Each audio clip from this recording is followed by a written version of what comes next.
ಇದು ನಾನು ಎರಿಟ್ರಿಯಾಕ್ಕೆ ಹೋದಾಗ ಕೇಳಿದಂಥ ಕತೆ. ಆಫ್ರಿಕಾ ಖಂಡದ ದೇಶದಲ್ಲಿ ಬಹಳ ಪ್ರಚಲಿತವಾದಂಥ ಕತೆ. ತಮಾಷೆ ಕತೆ ಇರಬೇಕಿತ್ತು. ಯಾರೋ ತಮಾಷೆ ಕಟ್ಟಿರ್ಬೇಕು ಕತೆ ಇದನ್ನು. ತಮಾಷೆ ಅಂತೆ ತಗೊಳ್ಳೋಣ.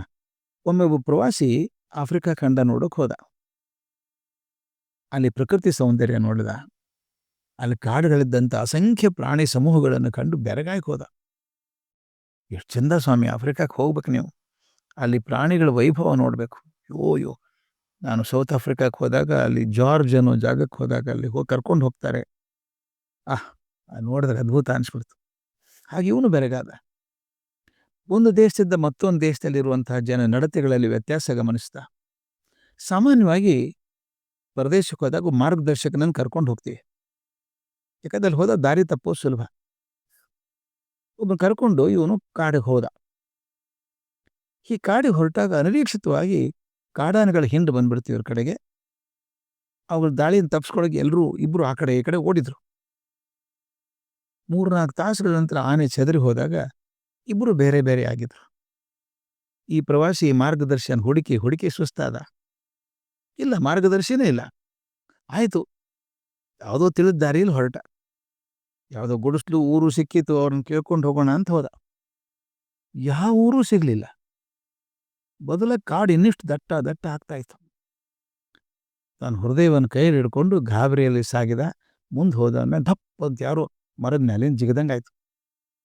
ಇವನು ಎದೆ ಒಡೆದೇ ಹೋಯ್ತು. ಒಂದು ಕ್ಷಣದಲ್ಲಿ 4-6 ಜನ ಸುತ್ತುವರೆದ್ಬಿಟ್ರು. ಅವರೆಲ್ಲ ಮರದ ಮೇಲೆ ಕೂತಿದ್ದಾರೆ, ಹಗ್ಗ ಕಟ್ಕೊಂಡು. ಅಲ್ಲಿನ ಟಪ್ ಅಂತ ಹಾರ್ಕೊಂಡಿದ್ದಾರೆ ಇವ್ರ ಮೇಲೆ. ನೋಡ್ದ ಮನೆಯಲ್ಲ ವಿಚಿತ್ರ ಬಣ್ಣ ಬಡ್ಕೊಂಡಿದ್ದಾರೆ, ಜೋರಾಗಿ ಕಿರಿಸ್ತಾ ಇದ್ದಾರೆ. ಇವ್ರು ಹೆಡ್ಮೂರಿಗೆ ಕಟ್ಟಿ ತಮ್ಮ ಮನೆ ಕಡೆಗೆ ವಾಸ್ತವ್ಯ ಕಡೆ ಕರ್ಕೊಂಡು ಹೋದ್ರು.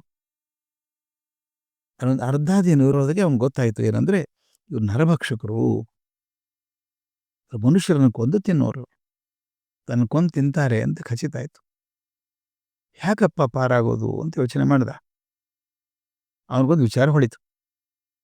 ನನ್ನ ಕಡೆ ಇತ್ತಲ್ಲ ವಾಚು, ಉಂಗುರ, ತಿನಿಸಿನ ಪಟ್ಟಣ, ಬಣ್ಣದ ಬಟ್ಟೆ, ಇದೆಲ್ಲ ನಾಯಕರಿಗೆ ಕೊಟ್ಟು ಅವ್ರ ಮನ ಮೆಚ್ಚಿಸ್ದ. ಅವ್ರು ಇವನು ಹಣ್ಣು ಹಂಪಲ ಕೊಟ್ಟರು. ನರಭಕ್ಷಕರ ನಾಯಕ ಪ್ರವಾಸಿ ಹೇಳಿದ, ನಿಮ್ಮನ್ನೇನು ಕೊಲ್ಲಲ್ಲ, ಬನ್ನಿ ಬಿಡ್ತೀವಿ ನಿಮ್ಮನ್ನ, ಆದರೆ ನಮ್ಮದು ಅಂಗಡಿ ತೋರಿಸ್ತೀನಿ ಬನ್ನಿ ನಿಮ್ಮನ್ನ ಅಂದ. ಇವ್ರಿಗೊಂದು ಅಂಗಡಿ ಬೇರೆ ಇದೆ. ಹಾಗಾದರೆ ಹೋದ. ಅಲ್ಲಿ ಹೋದರೆ ಬರೀ ನರಮಾಂಸವನ್ನು ಮಾರುವಂಥ ಅಂಗಡಿ, ಅವರು ಮನುಷ್ಯರ ಮಾಂಸ ಮಾರುವಂಥ ಅಂಗಡಿ. ಆ ತಿನಿಸುಗಳು ನೋಡಿ ಈ ಪ್ರವಾಸಿ ಹೊಟ್ಟೆ ತೊಳಸೋಯ್ತು. ಅಪ್ಪ, ಆಶ್ಚರ್ಯ ಅಂದರೆ ಇದೇನು ಅಂಗಡಿ ಇತ್ತಲ್ಲ ಅವ್ರದ್ದು, ಹೋಟೆಲು ಅಂತ ಅಂದ್ಕೊಳ್ಳಿ. ಅದಕ್ಕೆ ಅಲ್ಲೊಂದು ರೇಟ್ ಬೋರ್ಡ್ ಹಾಕಿದ್ದಾರೆ. ಪ್ರತಿಯೊಂದು ತಿಂಡಿಗೆ ಎಷ್ಟು ಬೆಲೆ ಅಂತ ತೂಕ ಹಾಕಿದೆ, ಬರೋದಂತ ಹೇಳ್ತಾರೆ. ಆತ ಅದು ಕೇಳಿದ ಏನು ಅಂತ. ಅವ್ರು ಹೇಳ್ತಾರೆ, ಅರ್ಚಕರು, ಸನ್ಯಾಸಿಗಳು, ಪಾದ್ರಿಗಳು, ಮೌಲ್ವಿಗಳು, ಇವರು ಮಾಂಸದ ಬೆಲೆ ತಟ್ಟೆಗೆ 20 ರೂಪಾಯಿ. ನಾವು ರೂಪಾಯಲ್ಲಿ ಹೇಳ್ತಾ ಇದ್ದೇನೆ, ಅದು 20 ರೂಪಾಯಿ. ರೈತರ, ನೌಕರಿದಾರರ ಮಾಂಸಕ್ಕೆ 50 ರೂಪಾಯಿ. ವ್ಯಾಪಾರಿಗಳ ಮಾಂಸಕ್ಕೆ 100 ರೂಪಾಯಿ. ಆದರೆ ರಾಜಕಾರಣಿಗಳ ಮಾಂಸಕ್ಕೆ 2000 ರೂಪಾಯಿ ಒಂದು ತಟ್ಟೆಗೆ. ಭಲೆ ಅಂದ ಇವನು ಪ್ರವಾಸಿ. ನರಭಕ್ಷಕರಿಗೆ ಕೂಡ ರಾಜಕಾರಣಿಗಳ ಬೆಲೆ ಏನು ಅಂತ ಗೊತ್ತಾಗಿದೆಯಲ್ಲ. ಬದುಕಿದಾಗ ಅವ್ರಿಗಿರುವ ಅಧಿಕಾರದಿಂದ ಬೆಲೆ ಹೆಚ್ಚಾಗೋ ಸಹಜ, ಆದರೆ ಸತ್ತ ಮೇಲೆ ಯಾಕೆಟ್ ಬೆಲೆ ಕೇಳಿಬಿಟ್ಟ. ಅವ್ರ ಉತ್ತರ ಅದ್ಭುತ ಆಗಿತ್ತು. ಅವರೇನೋ ಬೇಕಾದ ಜನ ಸಿಗ್ತಾರೆ ಸ್ವಾಮಿ, ಆದರೆ ಅವ್ರ ದೇಹ ಕತ್ತರಿಸಿ ಮಾಂಸ ತೊಳೆದು ಸಿದ್ಧ ಮಾಡೋದು ಇದೆಯಲ್ಲ, ಭಾಳ ಹೇಸಿಗೆ ಕೆಲಸ ಅದು. ಎಷ್ಟು ತೊಳೆದ್ರೂ ಕೊಳಕ್ಕೆ ಬಿಡೋದೇ ಇಲ್ಲ. ಎಷ್ಟು ಕೊಳಕಿದೆ ಗೊತ್ತಾ? ತೊಳೆದು ಸುಸ್ತಾಗಿ ಹೋಗ್ತೀವಿ ನಾವು. ಮಾರೋದು ಕೆಡಬೇಕಾದ್ರೆ ಒಂದು ತಟ್ಟೆ ಇಡಬೇಕಾದ್ರೆ ಕಷ್ಟ, ತೊಳೆದು ಕಷ್ಟ ಆಗುತ್ತೆ. ಅದಕ್ಕೆ ಹೇಳ್ತಾರೆ ಅವರು, ಒಬ್ಬ ರಾಜಕಾರಣಿ ಮಾಂಸ ತೊಳಿಬೇಕಾದ್ರೆ ಎಷ್ಟು ಸಮಯ ತಗೋತದೋ ಅಷ್ಟು ಸಮಯದೊಳಗೆ 25-30 ಉಳಿದ ಮನುಷ್ಯರ ಮಾಂಸ ಶುದ್ಧ ಮಾಡ್ಬೋದು. ಅಷ್ಟು ಪರಿಶ್ರಮ ಇರೋದ್ರಿಂದಾನೇ ರಾಜಕಾರಣಿಗಳ ಮಾಂಸದ ಬೆಲೆ ಹೆಚ್ಚು ಅಂತ ಆತ ಹೇಳಿದ. ಈ ತಮಾಷೆ ಕತೆ, ತಮಾಷೆ ಅಂತ ಇಟ್ಕೊಂಬಿಡೋಣ.